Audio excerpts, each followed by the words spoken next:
எந்த அமைப்பையும் தொடங்குகிற போது சிறப்பாக இருக்கும், எழுச்சியோடு நடக்கும், பெருமையாக இருக்கும். தொடக்க விழா முடிஞ்சதும் முடிஞ்சு போன அமைப்புகள் எல்லாம் நாட்டிலே உண்டு. ஆனால் தொடங்கின காலத்திலிருந்து இந்நாள் வரையிலே தொடர்ந்து 50 ஆண்டுகளை கண்டு இன்றைக்கு 51ஆம் ஆண்டினுடைய விழாவை நடத்தி கொண்டிருக்கிறது. அதே உற்சாகத்தோடு, அதே ஆக்டிவா அந்த அமைப்பு இருக்கிறது என்று சொன்னால் அதற்கு காரணம், முழு காரணம் நம்முடைய இயக்குனர் அமிர்தம் அவர்கள்தான் என்பதை நான் பெருமையோடு இங்கே குறிப்பிட விரும்புகிறேன். இங்கே எல்லோரும் குறிப்பிட்டு சொன்னார்கள்,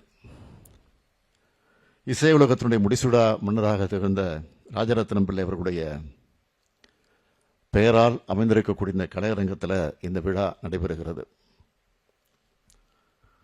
அத்தகைய ராஜரத்னம் பிள்ளையுடைய பேரில் ராஜரத்னா விருது வழங்க வேண்டும் என்று உத்தரவிட்டவரே நம்முடைய முத்தமிழறிஞர் கலைஞர் அவர்கள் தான். அதேபோல கலைத்துறையில் பெரும் சாதனைகளை படைத்த காரணத்தால் அவரை நாம் கலைஞர் என்று சொல்கிறோம் என்று கருத வேண்டிய அவசியம் இல்லை. கலைஞர்களை மதித்த காரணத்தால் அவர் கலைஞராக விளங்கினார். அத்தகைய கலைஞர் பேரில் விருது வழங்க வேண்டும் என்று நான் கோரிக்கை வச்சேன்.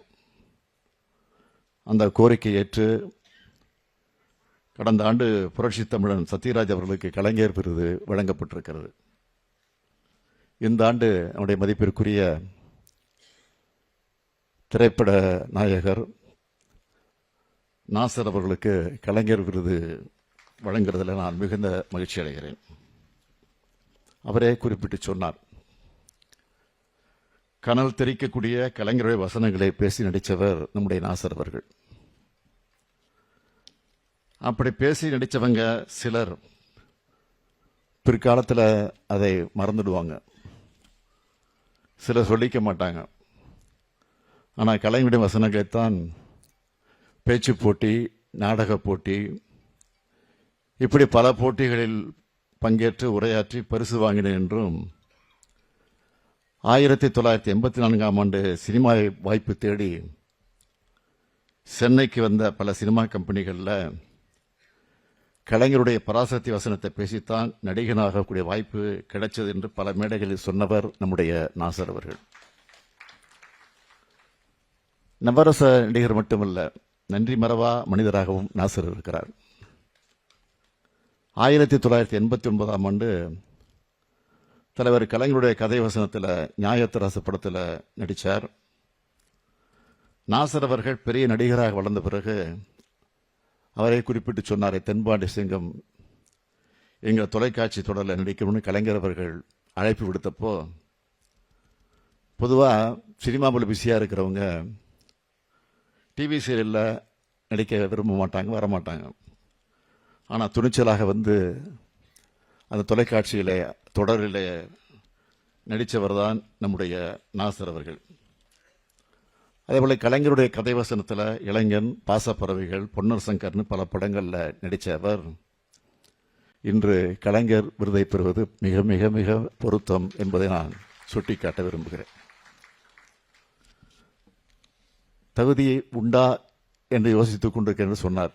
நிச்சயமாக சொல்கிறேன், உங்களுக்கு எல்லா தகுதியிலும் உண்டு என்பதை அழுத்தம் திருத்தமாக நான் சொல்கிறேன். முந்தைய ஆட்சி காலத்தில் 10 ஆண்டுகளாக வழங்கப்படாமல் இருந்த திரைப்பட விருதுகளையும் சின்னத்திரை விருதுகளையும் நாம் ஆட்சிக்கு வந்ததற்கு பிறகு 2022ஆம் ஆண்டு நடைபெற்ற விழாவில் தான் தரப்பட்டுச்சு. அதிலிருந்து தொடர்ந்து தரப்பட்டு வருது. முத்தமிழறிஞர் தலைவர் கலைஞர் அவர்கள் தொடங்கி வைச்ச சின்னத்திரை கலைஞருக்கான விருதையும் நிறுத்தி வச்சிருந்தாங்க. 2022ஆம் ஆண்டு தான் 15 ஆண்டுகளுக்கான விருதுகளை மொத்தமாக கொடுத்துருக்குறோம். இந்த ஆண்டுக்கான விழா சில நாட்களில் நடைபெற இருக்கு. அதேபோல் தமிழ்நாடு அரசு எம்ஜிஆர் திரைப்படம் மற்றும் தொலைக்காட்சி பயிற்சி நிறுவன மாணவர்களும் அந்த விருதுகளும் விரைவில் வழங்கப்படவிருக்கிறது. கதைவசனகர்த்தா ஆரூர் தாஸ், கவிஞர் மு மேத்தா, பாடகி பி சுசிலா ஆகியோருக்கு கலைஞர் நினைவு கலைத்துறை வித்தக விருது எனும் வாழ்நாள் சாதனை விருதை வழங்கியிருக்கிறோம். டி.எம். சவுந்தரராஜன் நூற்றாண்டு விழாவை சிறப்பாக கொண்டாடி இருக்கிறோம். பாடும் நிலா எஸ்பிபி, சின்ன கலைவாணர் நடிகர் விவேக், திரு ஜெய்சங்கர் ஆகியோர் நினைவா தெருக்களுக்கு பெயர் சூட்டி மகிழ்ந்திருக்கிறோம். சிம்போனி தமிழர் இசைஞானி இளையராஜா அவர்களுக்கு உலகமே வைக்கக்கூடிய வகையிலே பாராட்டு விழா அரசின் சார்பிலே நடத்தியிருக்கிறோம்.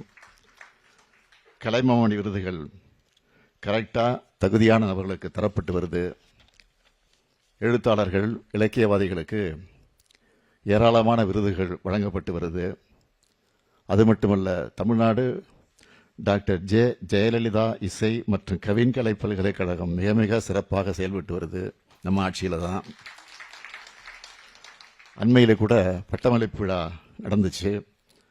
நடிப்பிலும் பேச்சிலும் சிறந்த மார்க்கண்டேயராக விளங்கக்கூடிய திரு சிவகுமார் அவர்களுக்கு மதிப்புறு முனைவர் பட்டம் வழங்கப்பட்டது.